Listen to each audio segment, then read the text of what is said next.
Mrs. Parker was the daughter of a butcher. She was a strong woman who could keep things to herself and was very determined. She married her father's assistant and opened a butcher shop near Spring Gardens.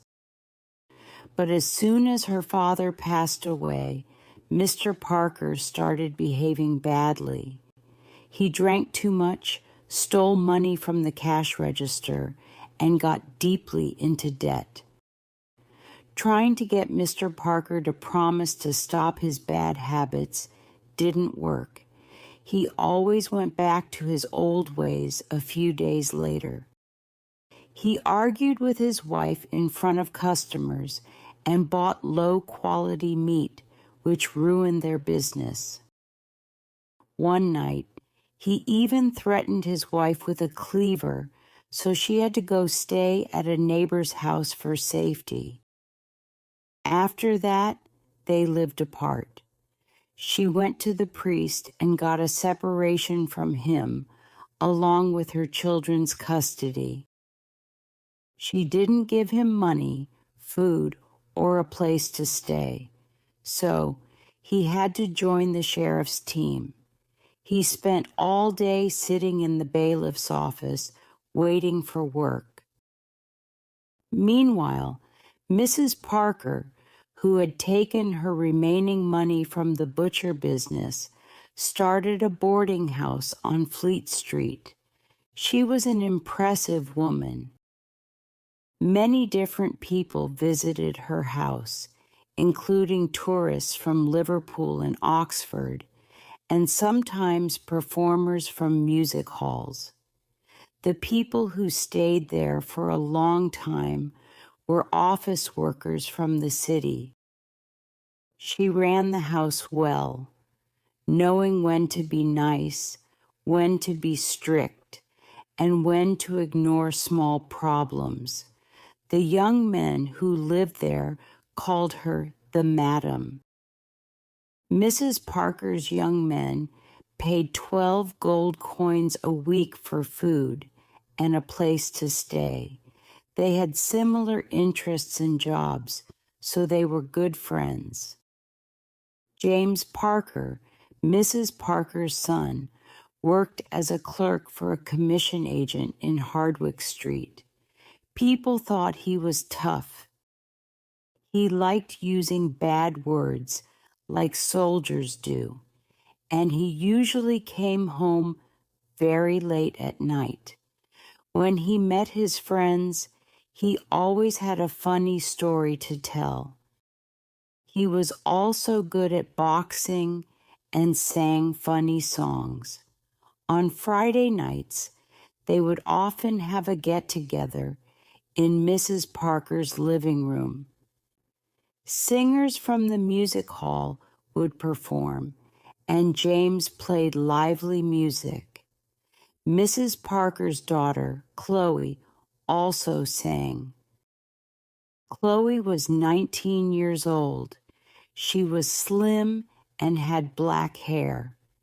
Mrs. Parker had initially sent her daughter to work as a typist at the newspaper office. But ever since a shady young man started coming to the office every day, asking to speak to his daughter, Mrs. Parker brought Chloe back home and made her do housework instead. Since Chloe was very lively, she wanted to socialize with young men. Young men like having young women around.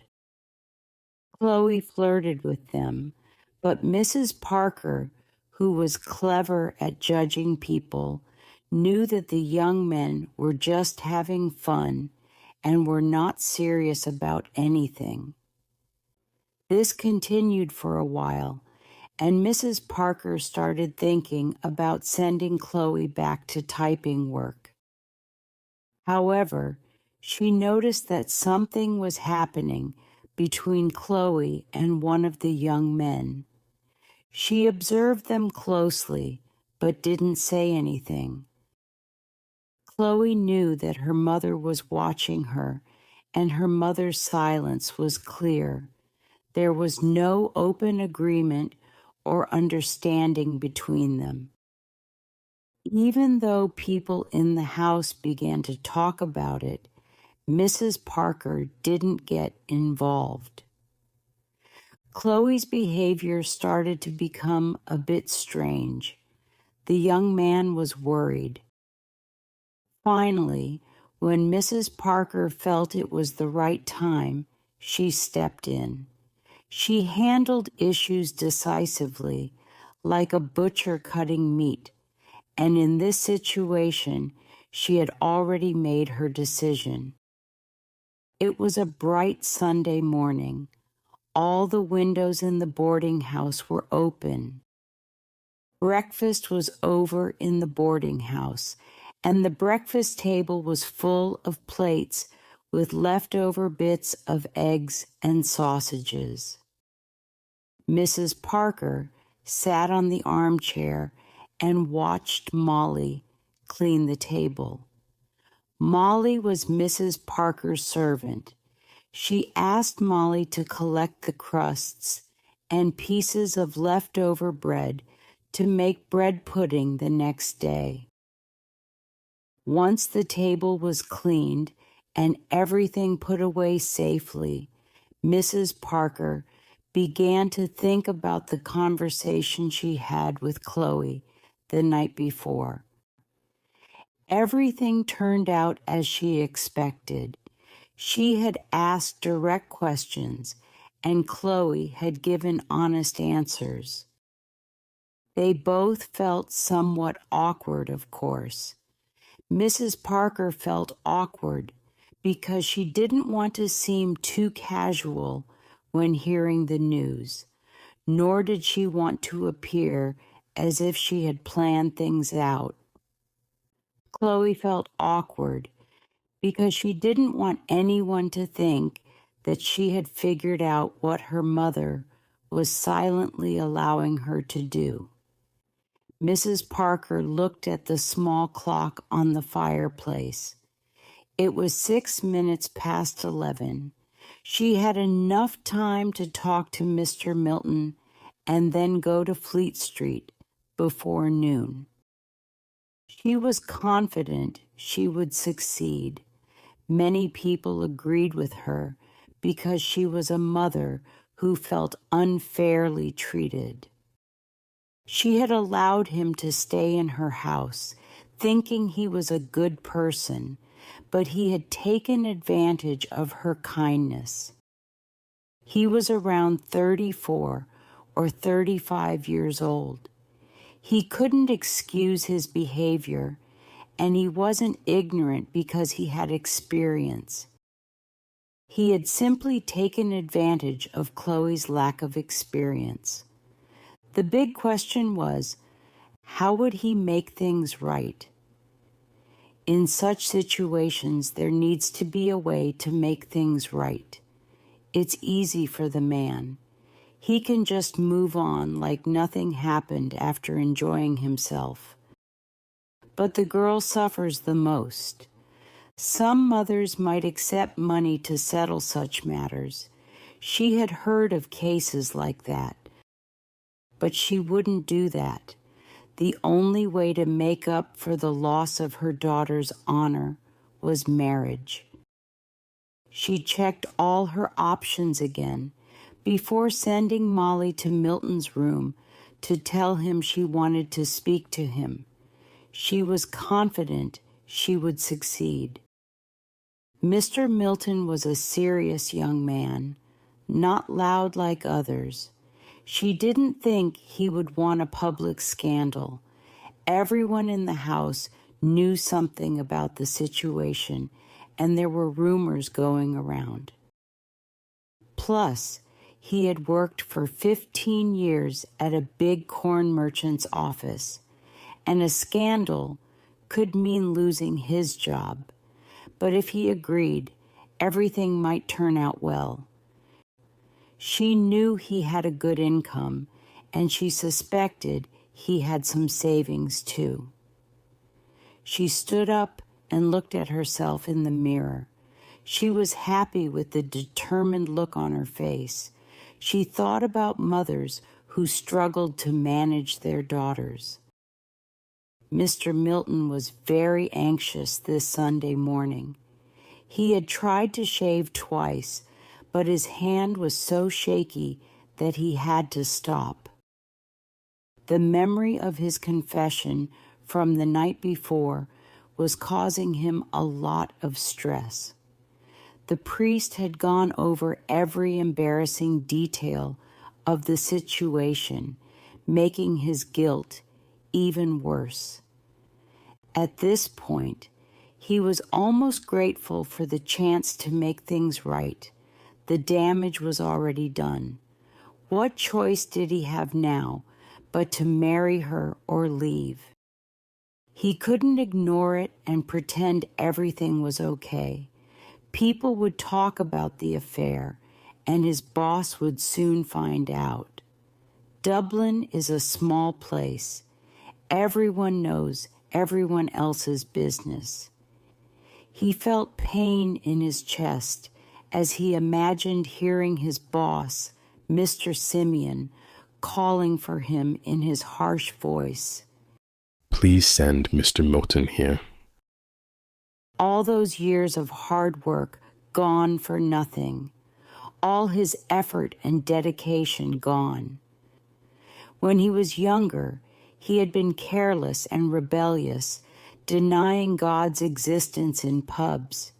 But that was all in the past. Almost.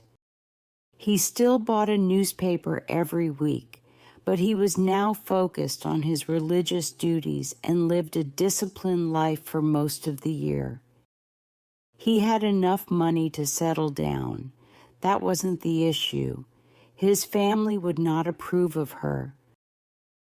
Chloe's father had a bad reputation, and her mother's boarding house was becoming known for the wrong reasons. He felt like he was being tricked. He could imagine his friends talking and making fun of the situation. She was a bit vulgar sometimes.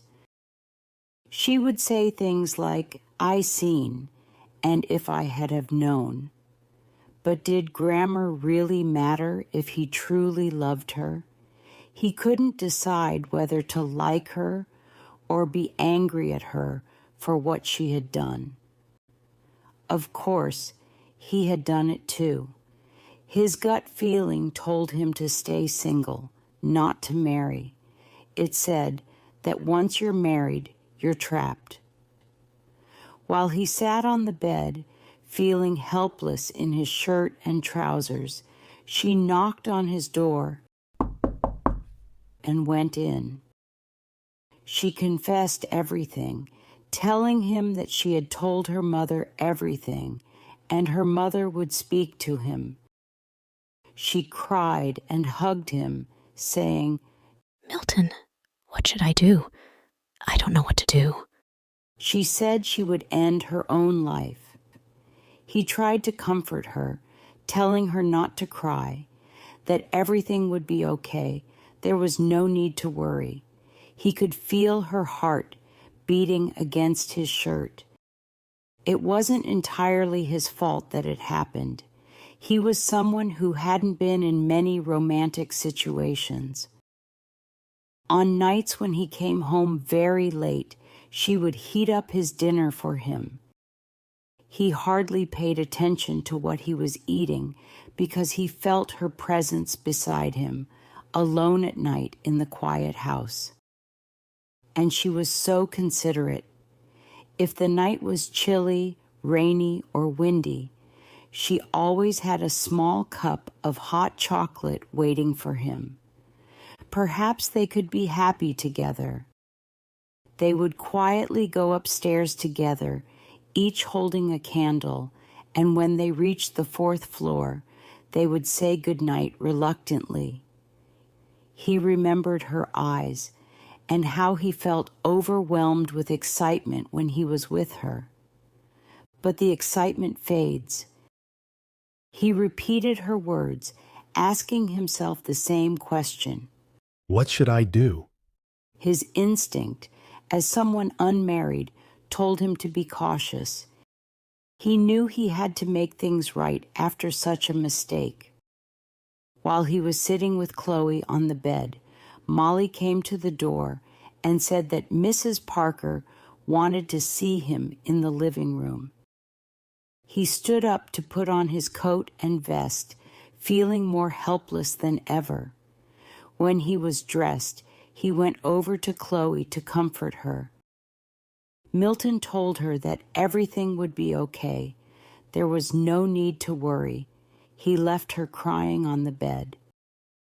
As he went down the stairs, his glasses fogged up so much that he had to take them off and clean them.